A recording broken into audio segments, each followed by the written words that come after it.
Hi all, welcome to Show That Pedal.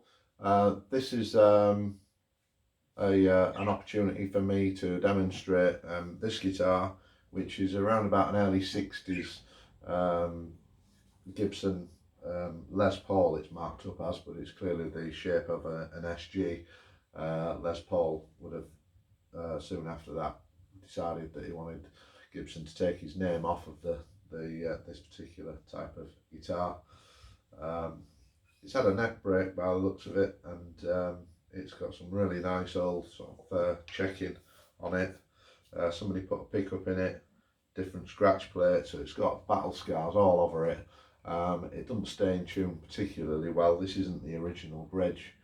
It doesn't really fit all that well. This is the original pickup though, which is a P90, which is nice. This is a replacement scratch plate which I bought from America. Mojo Axe, I think it was. I've got some tuning pegs for it to put on there. They're probably the original ones though, so I'm tempted to leave them. Although actually, no, there is some signs that they're new ones. In actual fact, they look a little bit too clean and white for them to be original. Anyway, I'm going to be playing this through this Marshall Club and Country 100-watt combo. It's pretty clean. It was marketed in the late 70s, 1978, 79, as other models that I've seen. I've owned 4 of these, and this is up for sale currently on eBay. I'll say currently it's the 18th of November 2019. And it's been up for about 3 or 4 days, so it's only got about another 3 or 4 days to run. Hopefully it'll sell. I did say in the listing that the reverb was working, but it isn't. I think it'll be quite an easy fix. It has been working fairly recently. I think it's got a dry joint. When I rattle the amp, the reverb is clearly there, so I think it's probably just one of the leads on the reverb tank that's just come a little bit loose, so I've got a dry joint. As I say, I've got it running fairly clean at the moment. Saying that, I've got a Marshall Guvnor which is overdriving it and making it sound sort of Plexi JCM 800, early sort of JCM 800 sort of tones. But it's a JMP amp from the late 70s, prior to the JCM 800 series, of course. And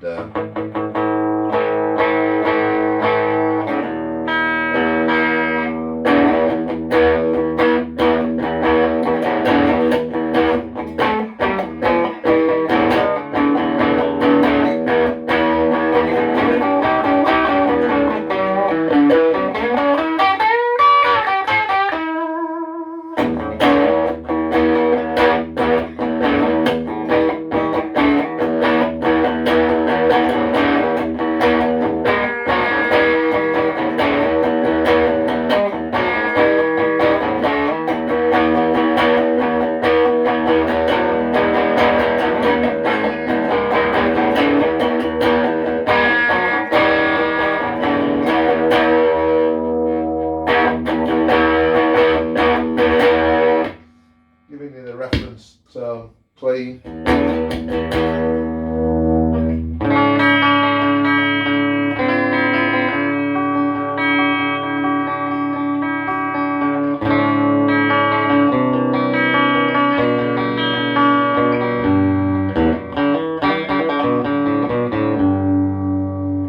So as you can hear, it's very clean.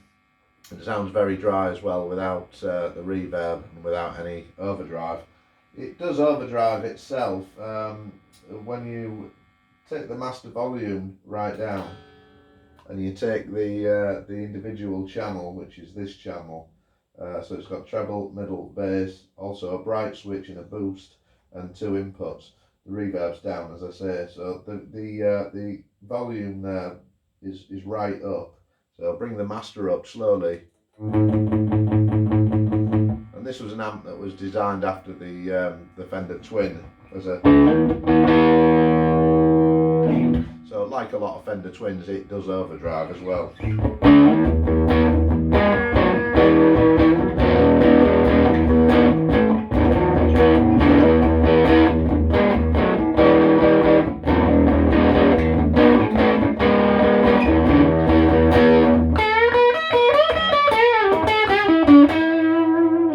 out the volume on the guitar all the way up, so that's not as sort of thrashy as it gets.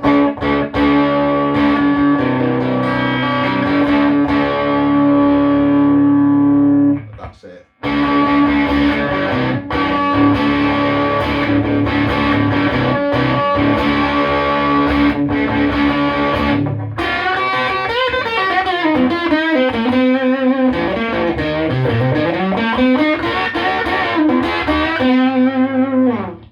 So, as a lot of people agree that's played through these amps, it's not the best Marshall overdrive sound that Marshall have ever created. It sounds more fuzzy actually, and a little bit sort of thin and raspy. Definitely got some applications.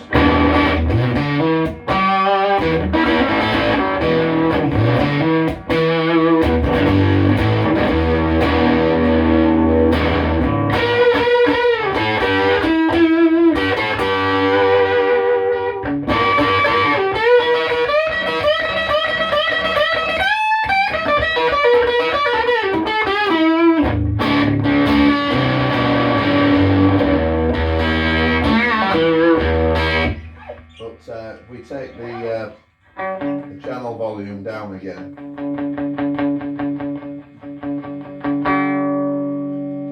as you would expect from a Marshall 100-watt valve amp, though, it can go very loud indeed.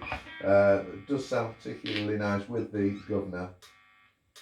Tell that there's an earth problem somewhere along the line. It seems to be with the pedal, not with the amp.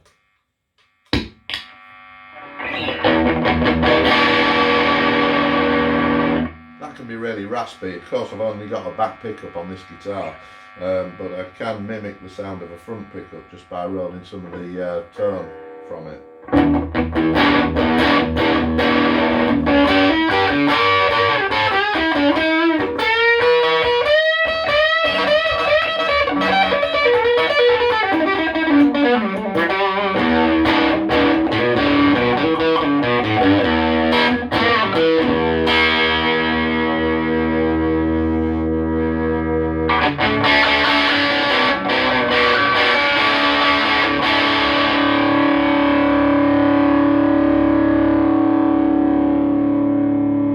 Take a bit of the treble off and boost some of the mids.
So the gain on the Guvnor is just above 12 o'clock, or just above half. The level's only on about 2.5, 3, or 9 o'clock. So not very loud on the pedal at all. Got a lot left in it, but it'll get quite buzzy because the amp's old, and the guitar's old, and the pedal's old.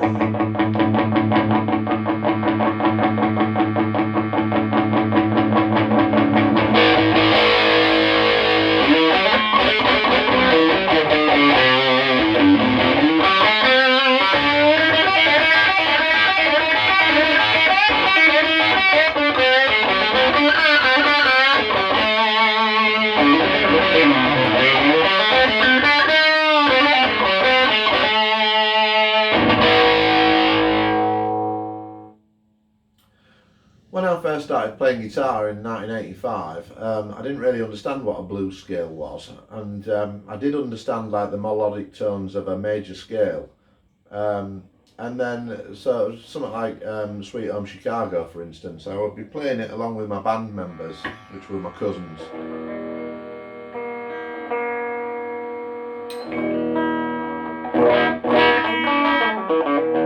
So we'd be like that in a blues sort of idiom, and then when it came to the solo, I would play in C sharp minor, because I've been told by my guitar tutor that was the relative minor to the key of E major, and I was thinking, well, E major, that's what we're playing in, so I'll play the solo in E major or C sharp minor. And of course that was wrong for blues, because you don't play blues there, you play it in sort of E minor pentatonic. And I played like that for absolutely years, thinking, well, that's what Eric Clapton does, that's what Freddie King did before him. And I never really understood blues in a major pentatonic until really I probably learned to play Need Your Love So Bad by Fleetwood Mac, with Peter Green's playing on that. And then it sort of suddenly started to open up to me the idea that actually I might have, in the first place, when I was young and sort of not knowledgeable about blues scales, I might have actually had something and then overlooked it for all them years. So, for instance, if you're in E and you're playing in a blues in E, you play E there, and then you'd either play, generally speaking, your pentatonic there at the open fret,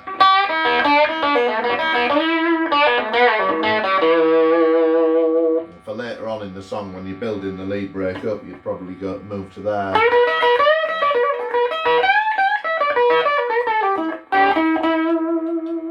And both of those things obviously completely overlook the major, so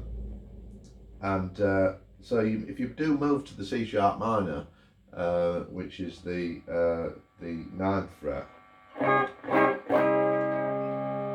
and you employ the sort of major-ish style sort of licks within that,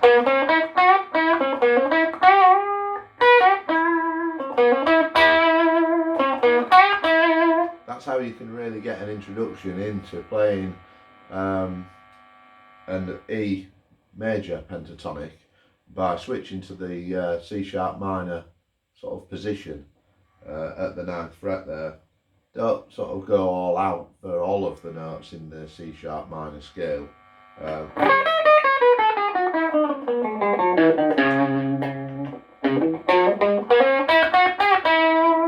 You just stick to the choicest ones, just so that you go.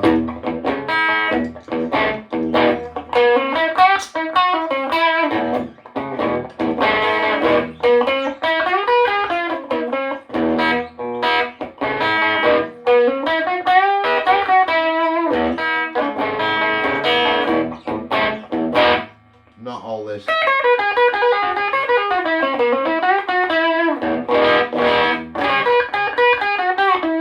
It'll start to sound a little bit too sort of C sharp minorish if you put all of those notes in. But so the octave of these 4 notes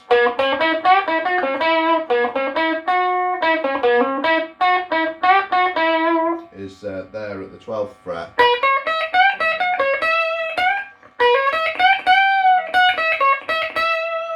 So of course then it's more natural to think of an E scale, an E minor pentatonic scale there, and then blending the majors into it.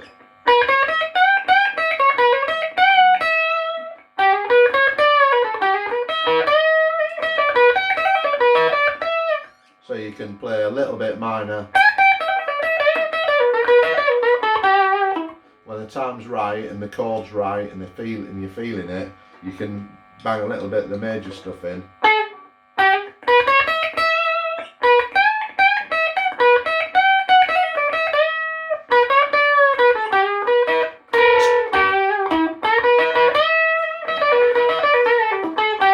So most of it is minor.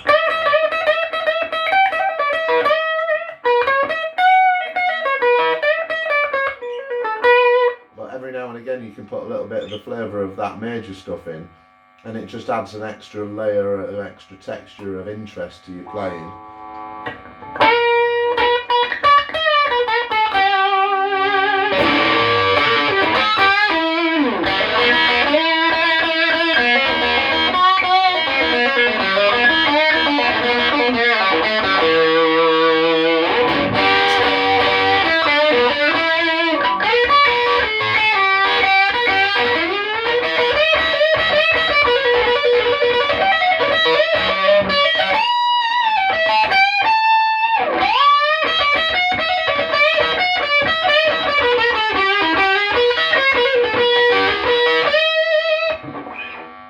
You can definitely hear the difference in the minor stuff and the majory stuff, and it's just interesting that all you have to do is you just think of the E major blues,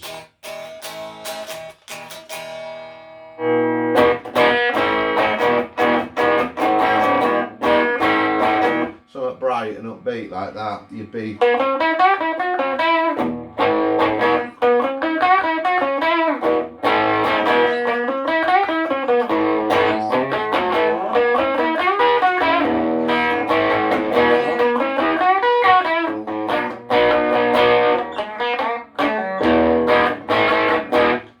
it a very different feel to like playing in minor pentatonic all the time.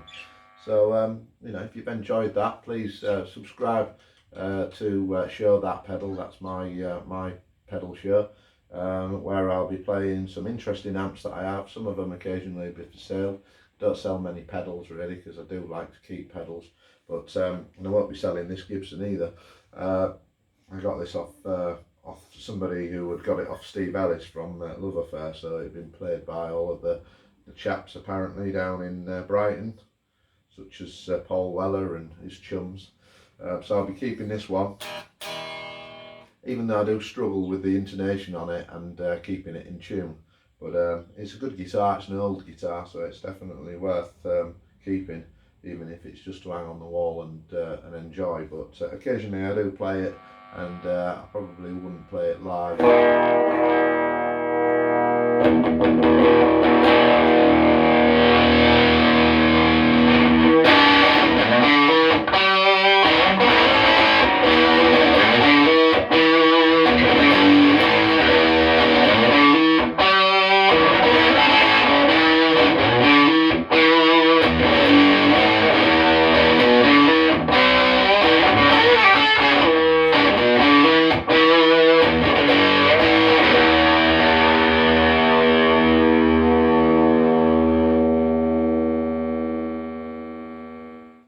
Yeah, the only reason I'm selling the amp is because it's black, it's got the wrong fabric on the front, the reverb doesn't work, it probably wants a service really. My friend Rowan Diskin in Newark could give it a good service, no doubt, and make it as good as new. So if you are interested in the amp, go across onto eBay. My eBay handle there is JASE815, JASE815. This is for sale. Like I say, it's not the original toilets, just about everything else is original about it. Speakers are different, but it's got the original handles in the side, the original handle on the top, and it's a good old vintage JMP Marshall. And like I say, subscribe to the channel, where I'll demo more interesting guitars, interesting amps. So I've got Fenders and Voxes and Black Stars and Marshalls and all sorts. So hopefully see you again on this channel soon, and keep rocking. Thanks a lot. Cheers.